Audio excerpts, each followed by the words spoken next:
opposé au projet de loi interprétative de la loi d'amnistie. N'ayant pas pu convaincre l'opinion publique, le régime PASTEF a opté pour ce qu'il croit être de la ruse bien cousue. Quelques jours après son adoption par l'Assemblée, l'opposition parlementaire ne s'avoue toujours pas vaincue.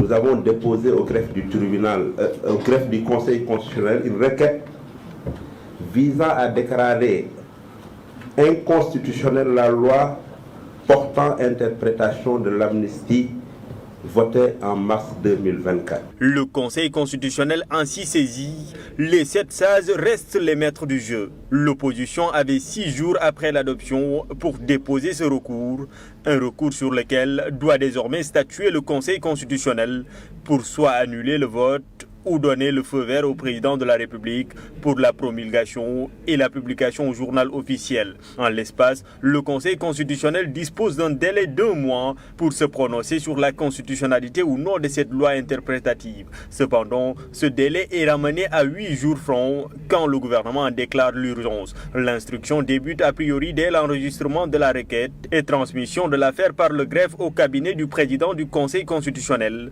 et doit aboutir à des décisions motivées par principalement des arguments de droit. La décision qui sera prise par le Conseil constitutionnel ne sera cependant susceptible d'aucun autre recours. Il faut rappeler que le Conseil constitutionnel ne peut délibérer qu'en présence de tous ses membres, sauf empêchement temporaire de 3 d'entre eux au plus, dûment constaté par les autres membres. Avec le rappel malheureux à Dieu du président du Conseil, Badio Camara, le vice-président assure son intérim pour statuer sur la constitutionnalité de la loi interprétative. En cas de partage des voix, celle du président sera prépondérante.